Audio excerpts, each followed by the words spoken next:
मौसम में अचानक से परिवर्तन आ गया है। ठंड बढ़ने के साथ ही अब कोहरा भी दिखा जा रहा है। ऐसे में फसलों पर क्या प्रभाव पड़ेगा? जो सरसों की खेती है अथवा आलू की खेती है, उसको कैसे उसका देखभाल करें, इस पर बात करने के लिए जिला कृषि अधिकारी पवन प्रजापति जी हमारे साथ हैं। सर, यहाँ जो सरसों की खेती हुई है मिर्ज़ापुर में, कितनी खेती हुई है लगभग?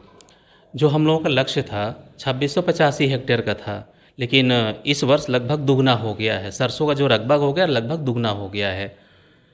चूँकि बारिश नहीं हुई थी तो खेत कुछ खाली थे, धान का फसल नहीं हो पाया था तो खेत खाली थे। लोगों ने समय से पहले भी कुछ लोगों को बुआई कर दी है, तो लगभग दुगना हो गया है।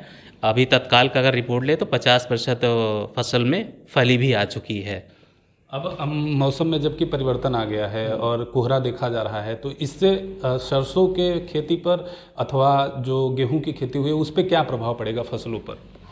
अब कल से कोहरा दिखने लगा है। अभी तक तो फसल अच्छी थी, आगे भी संभावना। कल से जो कोहरा का प्रभाव पड़ा, जो मेन कीट होता है वो माहो का प्रकोप होता है सरसों की फसल पर। तो हमारे जो कृषि विभाग के कर्मचारी, हमारे ब्लॉक पर कृषि रक्षा इकाई होती है, हमारे कर्मचारी फील्ड में जाकर किसान भाइयों का खेत देखते हैं और जो भी संभव उपचार होता है, प्रिकॉशन जो होता है वो बताते हैं। तो जैसे माहू का रोग लग रहा है तो किसान भाइयों को इस पर सचेत रहना चाहिए। जैसे ही तत्काल इसका प्रभाव दिखे, एकाध पेड़ में लक्षण दिखे, उस पौधे को तत्काल उखाड़ कर फेंक देना चाहिए। अगर और प्रभाव पड़ता है तो इसके लिए जो दवाई पेस्टिसाइड यूज होती हैं, चाहे मैलाथियान हो, इमिडाक्लोरप्रिड है, ऑक्सीडेमेटॉन, आज ये सब दवाएं हैं, उसका किसान भाई हमारे जो कृषि विभाग के कर्मचारी उनकी सलाह से संतुलित मात्रा में इसका प्रयोग करें। और हम किसान भाइयों से कहना चाहेंगे, जो बीज बोते उससे पहले भूमि उपचार और बीज उपचार होता है, इसका भी किसान भाई पालन करें। इसके लिए राइजोबियम कल्चर होता है, ट्राइकोडर्मा है, उससे आप बीज उपचार करके ही अपनी फसलों को बोले। इससे हमारे जो रोग कीट लगते हैं उससे काफ़ी हमारी बचत होती है और उत्पादन पर भी प्रभाव पड़ता है, बढ़ोतरी होती है। सर, ये जो भूमि उपचार है और बीज उपचार है, ये क्या होता है? थोड़ा किसान भाइयों को आप विस्तृत बताएं। जैसे ये जैविक कल्चर होता है, पाउडर होता है, जो बीज जो हम बोते हैं उससे पहले इसको एक घोल में इसको मिला के इसको उपचारित करते हैं, प्रिकॉशनरी। तो इससे क्या होता है, रोग और कीट में बचाव होता है, उत्पादन में बढ़ोतरी, कीट रोग बहुत कमी हो जाती है इससे। तो किसान भाई से निवेदन है जी, हमारे कृषि रक्षा इकाइयों पर भी ये उपलब्ध होता है। आप इसका जो सरकार द्वारा सब्सिडी दे उसके आधार पर लेकर और अपना बीजोपचार करके इसका बुआई कर सकते हैं।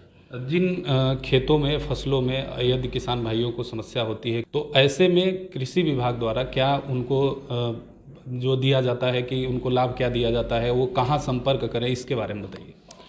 हमारे जिला कृषि रक्षा अधिकारी का पद है, पीपीओ का पद है, और उनके हर ब्लॉक पर कृषि रक्षा इकाई होती है, प्रत्येक ब्लॉक पर स्थापित है। वहाँ पर हमारे पीपीएस होते, कर्मचारी होते हैं। किसान भाई उनसे संपर्क करके, और हमारे राजकीय बीज गोदाम भी होते हैं, वहाँ पर प्रभारी होता है। हर नया पंचायत में हमारे एक कर्मचारी होता है जो विभाग की योजनाएं संचालित हैं, वो किसान भाइयों को बताते हैं। जो भी सुविधाएं होती हैं, जो भी समस्याएं, वो हल करते हैं।